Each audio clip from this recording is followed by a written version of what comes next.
Hi viewers, welcome and welcome to Kollywood Uncut. Yes, இன்னைக்கு நம்மளோட Kollywood Uncutல உங்களுக்காக லேட்டஸ்டான நம்மளோட சினிமா அப்டேட்ஸோட நான் வந்திருக்கேன். சோ இன்னைக்கு என்ன ஹாட் அண்ட் ஸ்பைசியான நியூஸ் உங்களுக்காக காத்துட்டு இருக்கு அப்படின்றத பார்க்கலாம்.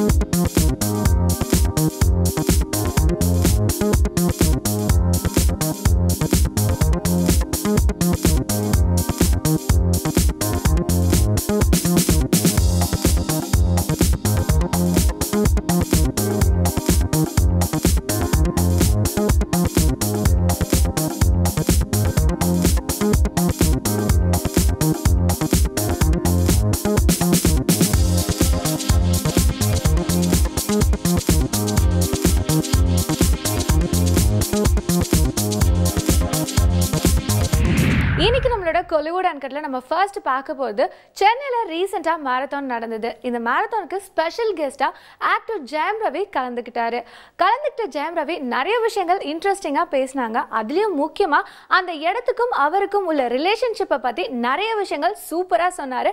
அவர் என்ன சொன்னாரு அப்படின்றத பார்க்கலாம்.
இங்கே எஸ்என்ஜே சென்னை மேரத்தானுக்கு வந்திருக்கிறேன்.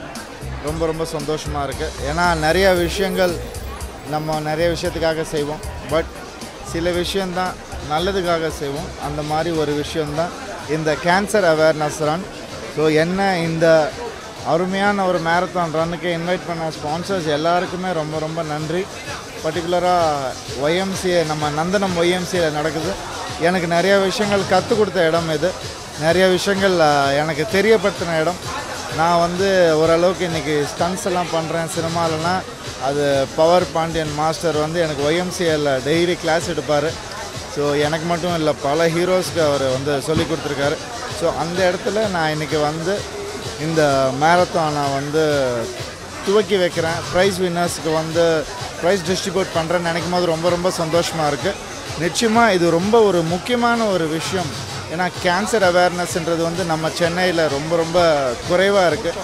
நமக்கு தெரிஞ்சவங்க, நம்ம ரிலேட்டிவ்ஸ், நம்ம ஃப்ரெண்ட்ஸ், நம்ம பக்கத்து வீட்டுக்காரங்க எல்லாருமே கேன்சரால் பாதிக்கப்பட்டிருப்பாங்க. அண்ட் பல பேரை நம்ம இழந்திருக்கோம். அதனால் இந்த ஒரு அவேர்னஸ் ரன் கேன்சருக்காக நடத்தப்பட்டது ரொம்ப முக்கியமான ஒரு விஷயம். ஏன்னா இன்றைக்கி இந்த அவேர்னஸ் இருந்தால் நிறைய பேர் குணப்படுத்தப்படுவாங்க. நிறைய பேர் அட்லீஸ்ட் போய் முதல்ல நமக்கு கேன்சர் வந்திருக்குன்னு தெரிஞ்சுப்பாங்க. அந்த மாதிரி ஒரு அழகான மேரத்தான் ரன் ஆர்கனைஸ் பண்ண ஆர்கனைசர்ஸ்க்கு என்னுடைய ரொம்ப பெரிய தேங்க்ஸ். அண்ட் என்னை இன்வைட் பண்ணதுக்கு நான் ரொம்ப சந்தோஷப்படுறேன். கண்டிப்பாக இது ஒரு நார்மலான ஒரு அவேர்னஸ் ரன் மாதிரி இல்லாமல் கண்டிப்பாக ஒரு சென்சேஷனை க்ரியேட் பண்ணணும்னு நான் நம்புகிறேன். இதுக்கு உறுதுணையாக இருந்த எல்லா ஸ்பான்சர்ஸுக்குமே நான் வந்து நன்றி சொல்லிக்க ஆசைப்படுறேன்.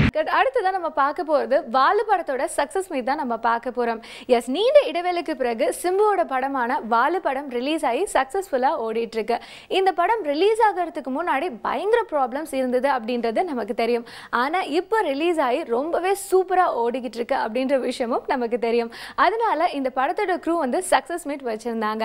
அண்ட் இந்த சக்ஸஸ் மீட்டில் வந்துட்டு சிம்பு, டிஆர் சார் அண்ட் இந்த படத்துடைய டைரக்டர் எல்லாருமே நிறைய விஷயங்கள் இந்த படத்தை பற்றி ஷேர் பண்ணியிருக்காங்க. பார்க்கலாம். 3 ஆண்டுகளாக சிலம்பரசனுக்கு கிட்டத்தட்ட 2 ஆண்டுகளுக்கு மேலாக படம் வெளியாகாமல் இருந்ததற்கு காரணம் என்னவோ ஏதோ நான் வந்து அதை பற்றி அலச இங்கே வரல. இதற்கெல்லாம் பல போராட்டத்துக்கு பிறகு இந்த படத்தை நாங்கள் வெளியிட்டிருக்கிறோம். அதனால தான் இந்த ப்ரெஸ் மீட் வந்து படம் வெளியிட்டு இது வெற்றிகரமான படம் என்று சொல்வதை விட படம் வெளியாகிறதே ஒரு வெற்றிகரமான படம்னு சொல்லக்கூடிய நிலைமை தமிழ்நாட்டோட வரலாறு இந்த படத்துக்கு தான். இங்கே இந்த படத்தினுடைய இயக்குனர் விஜய் சந்திரன் ஒரு புதிய இயக்குனர். சிம்புக்கு இந்த படம் வந்து இந்த படத்தை ரிலீஸ் ஆகிறதுக்கு எந்த அளவுக்கு பாடாத பட்டிருப்பன்றது சொல்லால் விவரிக்க முடியாத அளவுக்கு நான் கஷ்டப்பட்டுருக்கேன்.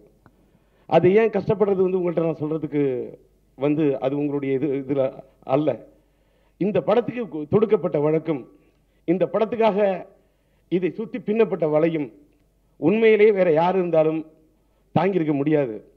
எல்லாம் வல்ல இறைவனோட அருளால் அன்னைக்கு கூட நான் சொன்ன மாதிரி அது பிரைஸ் அலாட் ஜெய் ஆஞ்சனையா இன்ஷா அல்லா அன்னைக்கு சொன்னேன். இதில் வந்து குர்ஆனில் ஒரு வார்த்தை சொல்லப்பட்டிருக்கு. அதாவது ஃபா இன்னமால் யுஸ்ரி யுஸ்ரான் இன்னமால் யுஸ்ரி யுஸ்ரான் ஃபா இன்னமால் யுஸ்ரி யுஸ்ரான் இன்னமால் யுஸ்ரி யுஸ்ரான். இறைவனாகிய நாங்கள் அளவுக்கு அதிகமான துன்பத்தை உங்களுக்கு கொடுத்து விட்டால் மீண்டும் இன்பத்தை தருவோம். இறைவனாகிய நாங்கள் உங்களுக்கு அளவுக்கு அதிகமான துன்பத்தை கொடுத்து விட்டால் மீண்டும் இன்பத்தை தருவோம் என்று இது மட்டும் நான் 2 முறை ரிப்பீட் பண்ணியிருக்கப்பட்டு வேற எதுவுமே இல்லை.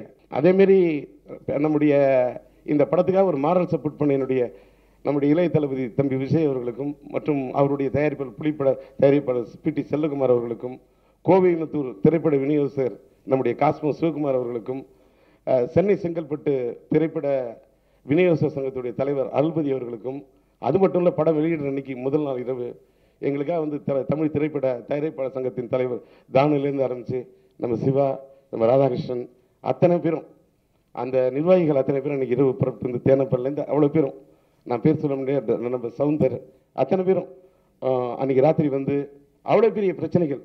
அந்த பிரச்சனையில் அன்றைக்கி ராத்திரி என்ன ஒன்றே ஒன்று தான், காலையில் வரைக்கும் படம் ரிலீஸ் ஆகாது, ரிலீஸ் ஆகக்கூடாது. ரிலீஸ் ஆகாமல் இருக்கிறதுக்கு என்னென்ன உண்டு அத்தனையும் நடந்தது. அதெல்லாம் விவரிக்க முடியாது. என்ன விவரிக்க முடியாதுன்னா, ஒரு குறிப்பிட்ட தொகை கொடுத்து வாங்கின அந்த படத்தை வாங்கின விலைக்கு மேலே இன்னொரு 1/2 மடங்கு முதல் நாள் இரவு ஒரு படம் ரிலீஸ் ஆகக்குள்ள முதல் நாள் இரவு கழுத்தில் கத்தி வச்ச மாதிரி அத்தனை கோடியை சுமந்து இந்த படத்தை ரிலீஸ் பண்ணணும். இல்லைன்னா இந்த படத்தை தள்ளி விடணும். தள்ளி விட்டால் ஏற்கனவே ப்ராப்ளம், திரும்ப இந்த படம் வரவே வராது அப்படின்னு சொல்லும்போது என்ன எப்படியோ ஒரு படத்தில் ஒரு பையன் நடிக்க முடியும், நடிச்சிருக்கிறாரு, படத்தோட சம்பளத்தை கூட வாங்கிக்கல, இதான் உண்மை. அதையும் மீறி இந்த படத்தோட கடன்லாம் என்னன்னு அத்தனையும் பட்டியல் போட்டு பார்த்தாக்கா என்னன்னு கேட்டாக்கா, அந்த தயாரிப்பாளர் அவர் மகனை வைத்து எடுத்த 2 படத்துக்கு 3 படம் எடுத்திருக்காரு. அந்த 3 படத்தின் கடன் வட்டிக்கு மேல் வட்டி குட்டி போட்டு அத்தனை கோடியாக வந்து நிற்குது. அத்தனை கோடியும் இது பண்ணாத இந்த படத்தை ரிலீஸ் பண்ணணும் அப்படின்னு சொல்லிட்டு அத்தனை வழக்குகள். இந்த மைதிலி இன்னைக்கு காதலி படத்தில் ஒரு கிளைமாக்ஸில் ஒரு பாட்டு வரும். அந்த பாட்டில் வந்து இது பண்ணுவேன், அத்தனை கத்தி குத்து வாங்கியிருப்பேன். அத்தனை கத்தி குத்து வாங்கின பிறகு நானும் முந்தன் உறவை நாடி வந்த பறவை தேடி வந்த வேலை வேடன் செய்த லீலி அப்படின்னு ஒரு பாட்டு பாடுவேன். சிறகுகள் குருதியில் நனைந்தது அப்படின்னு சொல்லிட்டு பாடுவேன். அப்படியே சிறகுலாம் அப்படியே ரத்தத்தை சிந்துற மாதிரி அவ்வளவு ரத்தம் சிந்தக்கூடிய அளவுக்கு இந்த படத்தில் என்னுடைய 35 வருஷ சினிமா வாழ்க்கையிலேயே நான் படாத படத்தை கஷ்டத்தை அவ்வளோ கொடுத்துருக்காங்க. எல்லாத்தையும் தாங்கி இந்த படத்தை ரிலீஸ் பண்ணியிருக்கேன். ஆனால் ஒன்றே ஒன்று மட்டும் உங்களுக்கு சொல்ல வரேன், படத்தில் ஒரு சம்பளத்தை விட விட்டு கொடுத்து ஒரு படத்தின் தயாரிப்பாளராக இருக்கக்கூடியவருக்கு கை கொடுக்கறதுக்காக ஒரு நடிகருடைய ஃபாதராக இந்த தமிழ் திரையுலகத்தின் வரலாற்றில் எத்தனையோ படத்தை ரிலீஸ் பண்ணி கொடுத்துருக்கேன். தம் படமாக ரிலீஸ் பண்ணி கொடுத்துருக்கேன், சரவணாவா ப்ரொடியூசர் கஷ்டப்படுறா ரிலீஸ் பண்ணி கொடுத்துருக்கேன், வல்லவனா ரிலீஸ் பண்ணி கொடுத்துருக்கேன், சரவணாவா ரிலீஸ் பண்ணி கொடுத்துருக்கேன், ஒஸ்தியா ரிலீஸ் பண்ணி கொடுத்துருக்கேன். என் பையனை வச்சு படம் எடுத்ததுக்காக இந்த படம் வாடா ரிலீஸ் பண்ணி கொடுத்துருக்கேன், இறைவனோட அருளால் ரிலீஸ் பண்ணி கொடுத்துருக்கேன். ஆனால் இன்னைக்கு முன்னைக்கு இருந்த திரையுலகத்தில் இருக்கக்கூடிய திரையுலகம் இன்னைக்கு இல்லை. ஒரு ஆரோக்கியமான சினிமா இருந்தது, இன்னைக்கு இல்லை. அதை மட்டும் நீங்கள்லாம் ஊடகத்துறையிட்ட இன்னைக்கு நான் சொல்ல வர விஷயமே என்னென்னா, இன்னைக்கு தேட்டருக்காரங்களுக்கு பெரிய பெரிய நடிகர் படங்களுக்கு கூட எம்ஜி கொடுக்கறதில்ல, அட்வான்ஸ் கொடுக்கறதில்ல. ஒரு வாரத்துக்கு ஒரே ஒரு படம் தான் ரிலீஸ் ஆகலாம். இன்னொரு படம் ரிலீஸ் ஆகினா தேட்டர் கிடைக்காது. உடனே சொல்லலாம் ஒரு சின்ன சதவீதம் தேட்டர் இல்லாட்ட கூட கலெக்ஷன் குறையும். ஒரு படம் தான் ரிலீஸ் பண்ண முடியும். இன்னொரு படம், ஒரு சின்ன படம் வந்தால் கூட வந்து டிஸ்டர்ப் பண்ணாக்கா, 3ஆம் தேதி அன்னைக்கு உங்களுக்கு பாபநாசம் வந்தது சோலோ, 10ஆம் தேதி அன்னைக்கு அடுத்தது பாகுபலி வந்தது சோலோ, அதுக்கு அடுத்து 17ஆம் தேதி அன்னைக்கு மாறி வந்தது. நாங்களும் 17ஆம் தேதி ட்ரை பண்ணோம், ஆனால் அவங்க வரதா இல்லை. ஆனால் அவங்க வரதா முடிவு பண்ணி வந்த பிறகு அந்த படம் தனியாக வருது. ஏதோ கோர்ட் ஆர்டர் எங்கள் படம் தள்ளி போயிடுச்சு. தள்ளி போனாலும் நாங்கள் ஜூலை 17 வரும்போது, இந்த ஆகஸ்ட் 14 வரும்போது, நீங்கள் என்ன நினைச்சாலும் சரி மனதை விட்டு இறைவனோட அருளை சொல்கிறேன். ஆம்பளைக்கு புள்ள பிறந்தாலும் பிறக்கும், ஆனால் வாழு மட்டும் படம் ரிலீஸ் ஆகாது. ஆம்பளைக்கு புள்ள பிறந்தா மட்டும்தான் வாழு ரிலீஸ் ஆகும்னு சொன்னாங்க பாருங்க. அந்த ஆம்பளைக்கு புள்ள பிறந்தாதான் வாழு ரிலீஸ் ஆகக்கூடிய அளவுக்கு எந்த அளவுக்கு ஒரு ஒரு ஒரு ஸ்ட்ராங்கா ஒரு சதி வலை பின்னப்பட்டிருக்கு. அதுக்கு பின்னணியில் என்ன? சிலம்பரசனுடைய இந்த பட வராட்டம் சிலம்பரசனுடைய சகாப்தமே முடிஞ்சிடும் அப்படிங்கிற ஒரு இதில் இது பண்ணா யாருடைய வாழ்க்கையும் யாரும் அழிக்கவே முடியாது. இறைவன் நினைத்தால், இறைவன் கொடுக்க நினைப்பது குர்ஆன்ல சொல்லுது, இறைவன் கொடுக்க நினைப்பதை பூமியில் தடுப்பார் எவரும் இல்லை, இறைவன் கொடுக்க மறுப்பதை பூமியில் கொடுப்பார் எவரும் இல்லை. கடவுள் கொடுக்கும்னு நினைச்சிட்டானா அவன் கொடுப்பான். ஒஸ்தி பொண்டாட்டி சாங் பாடுறதுக்காக சார் தமன் ஷா உங்களுடைய ஸ்டுடியோவுக்கு வந்தார். வந்தனும் எனக்கு திடீர்னு எனக்கு அவர் வந்திருக்கான்னு கூட சொல்லலை, நீ கிளம்பி உடனே ஸ்டுடியோக்கு வா அப்படின்னு சொன்னார். சரி நானும் ஸ்டுடியோ போனால் ஒரு கேஷுவலாக வெளியே வந்தார். வந்தனும் தமன் வந்து எனக்கு இன்ட்ரடியூஸ் பண்ணார். பிரதர் இஸ் விஜய் அப்படின்னா சொல்லுங்கள் என்னன்னா, அவர்கிட்ட நான் மீட் பண்ணுறப்ப தான் தெரியும் சந்தான சார் ஏற்கனவே என்னை பற்றி அவர்கிட்ட சொல்லியிருக்கணும். ஆமாம் சந்தானம் ஏற்கனவே என்கிட்ட சொன்னார் அப்படின்னாரு. ஸோ ஒரு 1/2 hour தான், அதிகமாகலாம் இல்லை. ஒரு டீக்கு அவங்க அசிஸ்டன்ட் டீ வாங்கி குடிச்சுன்னு ஒரு 1/2 hour என்கிட்ட கேட்டார். நான் ஃபாஸ்ட்டாக கதை சொல்லுவேன், 1/2 hourல சொன்னேன். கேட்டோன்னா சூப்பராக இருக்குது, இது ஏன் என்கிட்ட சொல்லலை அப்படின்னாரு. இல்லை சார் வரதுக்கான வாய்ப்பு அந்த மாதிரி கரெக்டாக அமையல, நம்ம பண்ணுறோம் சரியா, கன்ஃபார்மாக நம்ம தான் பண்ணுறோன்னு சொல்லிட்டு காரில் ஏறி போயிட்டார். ஸோ வழக்கமான ஒரு ஹீரோ பதிலாக என்னன்னு தெரியாத ஒரு சுச்சுவேஷனில் தான் நான் இருந்தேன். ஏன்னா யாருமே கேட்டோன்னோ உடனே நல்லா இருக்குன்னு சொல்ல மாட்டாங்கல்ல, நல்லா இல்லை அப்படின்னு. ஸோ அந்த மாதிரி தான் நினச்சிட்டு நான் தமன்கிட்ட கேட்டேன், என்ன பிரதர் திங்கக்கிழமை ஊருக்கு போனோம், இப்போ நான் இப்படி சொல்கிறாருன்னா, இல்லை பிரதர் அவர் சொன்னால் கரெக்டாக தான் இருக்கும், வெயிட் பிரதர் 2 days தான் நான் வெயிட் பண்ணுவேன். ஸோ அடுத்த நாள் அவருடைய மேனேஜர் தீபன்ற ஒருத்தர் எனக்கு ஃபோன் பண்ணி சார் வீட்டுக்கு வர சொன்னார். ஸோ வீட்டுக்கு போனோன்னோ இருந்தார், டீட்டெயிலாக பேசினார். அப்போ தான் எனக்கு ஒரு நம்பிக்கையே வந்தது, கன்ஃபார்மாக அவர் வந்து இந்த கதை பிடிச்சி என்கிட்ட நேற்று சொல்லியிருக்காருன்னு சொல்லிட்டு இம்மிடியேட்டாக அந்த ப்ராசஸ்லே எல்லாத்தையுமே பண்ணார்.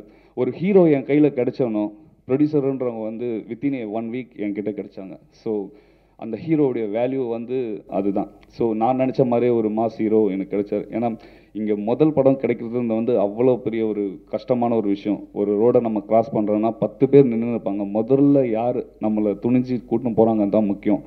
அப்படி தொடர்ந்து என்னை முதல் பாதையில் என்னை கூட்டின்னு போனவர் வந்து எஸ்டிஆர் சார். ஸோ இந்த இடத்துல சிம்பு சாருக்கு நான் ஒரு மிகப்பெரிய நன்றியை தெரிவித்துக்கிறேன். இன்னைக்கு நம்மளோட கோலிவுட் அன்கட்ல வந்து லேட்டஸ்டான சினிமா அப்டேட்ஸ்லாம் பார்த்து கண்டிப்பாக நீங்கள் என்ஜாய் பண்ணியிருப்பீங்க அப்படின்னு நான் நம்புறேன். ஸோ மீண்டும் அடுத்து நம்மளோட கோலிவுட் அன்கட்ல நான் உங்களை சந்திக்கிறேன். until then it's start over from உங்கள் பிரியமுல பிரியா.